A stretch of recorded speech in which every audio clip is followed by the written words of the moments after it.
Now, whenever we come across a word problem, we should read it over a couple of times so we are clear on what is being stated. Now, word problems are not a mystery. We just need to be able to write the words in terms of algebraic expressions. So this problem states, giraffes are known for their long necks. However, their tails are also some of the longest in the animal kingdom. If a giraffe's tail is 5 feet long, which is 1 foot less than 3/4 the length of its neck, how long is its neck?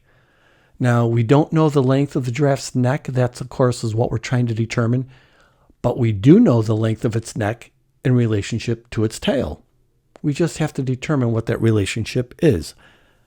So as we read this, I just want to point out a couple of things here. It says if a giraffe's tail is, we have this word is right here.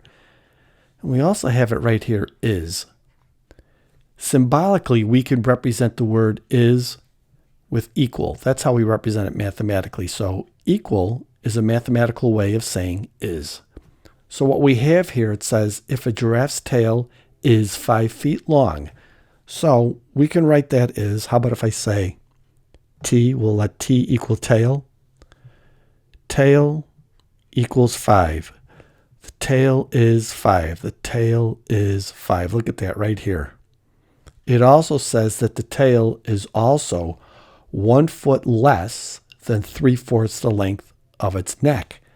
So its tail is 1 foot less than 3/4 the length of its neck. So I'm going to say 3/4, and how about if I use n for its neck, minus 1. So now can you see where it has here? The tail is 5 feet. The tail is 5 feet. And the tail is 1 foot less than 3/4 the length of its neck. 1 foot less than 3/4 the length of its neck. So now since the tail is 5 feet, t is equal to 5. And the tail is 3/4 n minus 1. T is equal to 3/4 n minus 1. That means that these two are equal to each other. So we'll write it that way.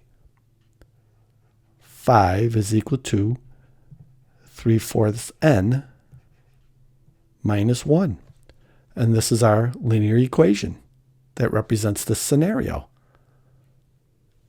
So now that we have this, how long is its neck? So we're going to be solving for n. So using what we've learned in the previous examples, I'm going to go ahead and I'm going to add 1 to either side. Of course, these will cancel. 5 plus 1, I now have 6. That's equal to 3/4 n. I'm looking to isolate n. So we could either multiply both sides by the reciprocal of 3/4, or just go ahead and multiply the entire equation by 4/3. Of course, 3/4 times 4/3, those will cancel. So I'm left with 6 times 4/3. That's equal to n. 6 times 4/3, 6 times 4, that's 24, and 24/3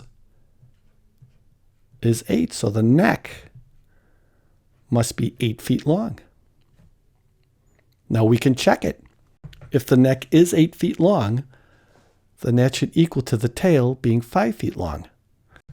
So we'll go t, that's equal to 3/4 n, and n is 8 feet minus 1. 3/4 times 8, 3 times 8, that's 24, and 24/4 is 6, so that's 6 minus 1. So t is equal to 5, which it is right here. So the tail is 5 feet long. If the tail is 5 feet long, then the neck has got to be 8 feet long. And there we go.